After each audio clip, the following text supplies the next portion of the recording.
दोस्तों, आपका इस वीडियो में स्वागत है। आज हम आपकी कक्षा 11वीं का अध्याय 1 पढ़ेंगे, जिसका नाम है समुच्चय।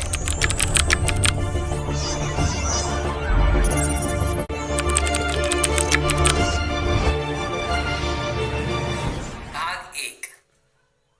आज हम इस वीडियो में पढ़ेंगे समुच्चय का परिचय और सारणीबद्ध विधि और समुच्चय निर्माण रूप क्या होते हैं।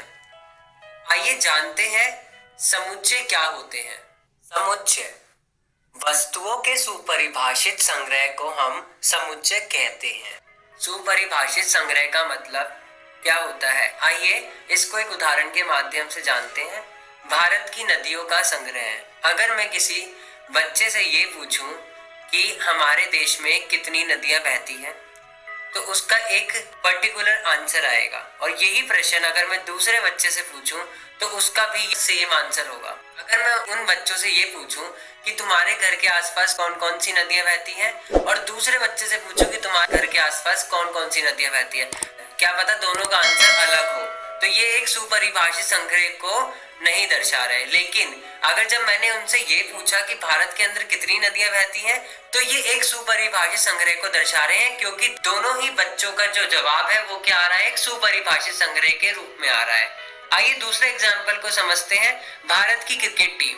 अगर यही चीज मैं एक बच्चे से पूछूं कि हमारे भारत के अंदर कितने प्लेयर्स हैं, और यही प्रश्न दूसरे बच्चे से पूछूं कि हमारी भारत क्रिकेट टीम के अंदर कितने प्लेयर्स हैं, तो दोनों का जवाब जो आएगा वो बराबर आएगा। तो ये एक सुपरिभाषित संग्रह को दर्शा रहे हैं। अगर दूसरी जगह मैं इनसे ये पूछूं कि आपके फेवरेट प्लेयर्स कौन से हैं, या दूसरे बच्चे से पूछूं कि आपके फेवरेट प्लेयर्स कौन से हैं, तो दोनों का आंसर क्या पता अलग आए। तो ये सुपरिभाषित संग्रह को नहीं दर्शा रहा है। तीसरा, अंग्रेजी वर्णमाला के स्वरों का संग्रह। अगर मैं किसी बच्चे से पूछूं कि कितने स्वर होते हैं अंग्रेजी वर्णमाला में, को उसका आंसर भी सेम आएगा और दूसरे वाले का भी आंसर सेम आएगा। तो ये भी क्या प्रकट कर रहे हैं, सुपरिभाषित संग्रह। समुच्चय, समुच्चय को करते समय हमें किन किन बातों का ध्यान रखना है। समुच्चय को हम अंग्रेजी वर्णमाला के बड़े अक्षरों से दर्शाते हैं, जैसे Z, A और V। दूसरा, अवयव को हम अंग्रेजी वर्णमाला के छोटे अक्षरों से दर्शाते हैं। उदाहरण के माध्यम से जानते हैं। बड़े अक्षर से समुच्चय का पहला लेटर बड़े अक्षर से दर्शाएंगे, और जो उनके अंदर के अवयव होंगे उनको छोटे अक्षरों से दर्शाएंगे। तो A is equals to, A हमारे पास क्या एक समुच्चय है, और उसके अंदर के अवयव क्या है, हमारे छोटे अक्षर, जो कि क्या है A, B, C और D। आइए जानते हैं तीसरा, यदि छोटा a समुच्चय बड़े a का एक अवयव है, तो हम कह सकते हैं कि छोटा a समुच्चय बड़े a में है, वाक्यांश उसका अवयव है। या फिर ये भी कह सकते हैं कि छोटा a समुच्चय बड़े a का सदस्य है, या फिर ये भी कह सकते हैं कि छोटा a समुच्चय a में है। को सूचित करने के लिए यूनानी प्रतीक एप्सिलॉन का प्रयोग किया जाता है। अतः हम इसे इस रूप में लिखते हैं, छोटा a एप्सिलॉन बड़े a का। हम इसको इस रूप में लिखते हैं, ठीक है दोस्तों। दूसरा, छोटा b अगर बड़े a के समुच्चय के अंदर नहीं है, तो हम उसको ये लिखेंगे, छोटा b समुच्चय बड़े a में नहीं है या उसका सदस्य नहीं है। तो हम इस सिंबल का प्रयोग करेंगे। समुच्चय के लिए वस्तुएं, अवयव तथा सदस्य पर्यायवाची पद है। इन तीनों का मतलब एक ही है। उदाहरण, छोटा a सदस्य है बड़े a का, तो हम इसको सदस्य भी कह सकते हैं, अवयव भी कह सकते हैं, और उसको वस्तुएं भी कह सकते हैं। तो तीनों का जो मतलब है वो क्या है, बराबर है एक दूसरे के। ये तीनों वर्ड क्या है, पर्यायवाची है। समुच्चय के सदस्य कौन कौन है, आइए जानते हैं समुच्चय के सदस्य कैसे निकालते हैं। यदि A समुच्चय है हमारे पास, तो ये पूछता है क्या 1, 5, 7, 8 अथवा 9 ये उस समुच्चय के सदस्य है या नहीं। आइए जानते हैं A समुच्चय के अंदर कौन कौन से अवयव है, 2, 4, 6, 8, 10 और 12।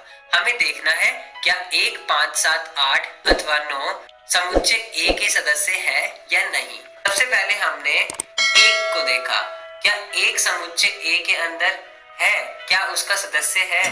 तो 1 समुच्चय A के अंदर नहीं है, इसका मतलब 1 समुच्चय ए का सदस्य नहीं है। 5 भी समुच्चय ए का सदस्य नहीं है और इसी प्रकार 7 भी समुच्चय ए का सदस्य नहीं है। जब हमने 8 को देखा तो हमने देखा 8 समुच्चय ए के अंदर है, इसका मतलब 8 उस समुच्चय ए का सदस्य है। इसी प्रकार 9 को देखा, 9 उस समुच्चय का सदस्य नहीं है। आइए जानते हैं समुच्चय का निरूपण कैसे होता है। हम लोग दो तरीके से समुच्चय को निरूपित करते हैं।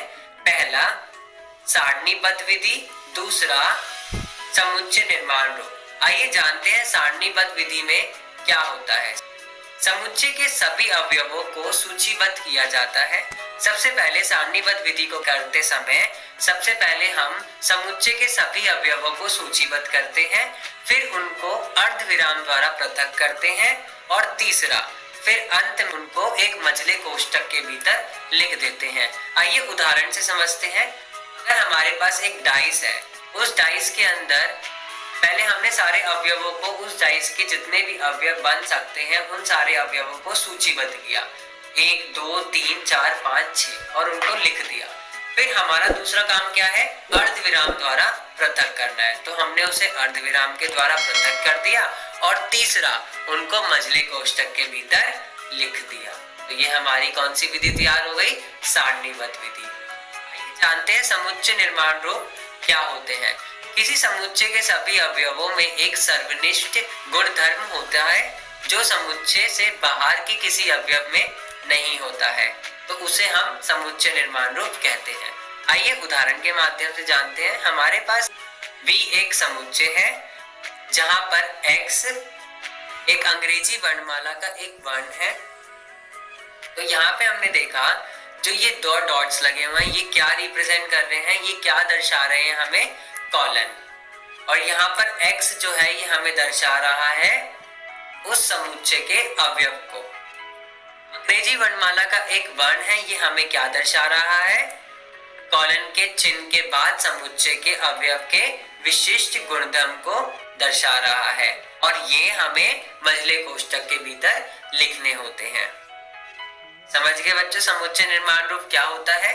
आइए जानते हैं जब हम सारणीबद्ध विधि को करते हैं तो हमें किन बिंदुओं पर ध्यान देना है।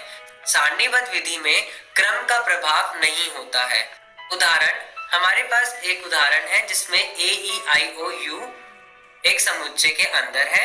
अगर हम इसी समुच्चय के अवयव को दूसरे क्रम में लिखते हैं तो सारणीबद्ध विधि के अंदर उस चीज का कोई प्रभाव नहीं होता।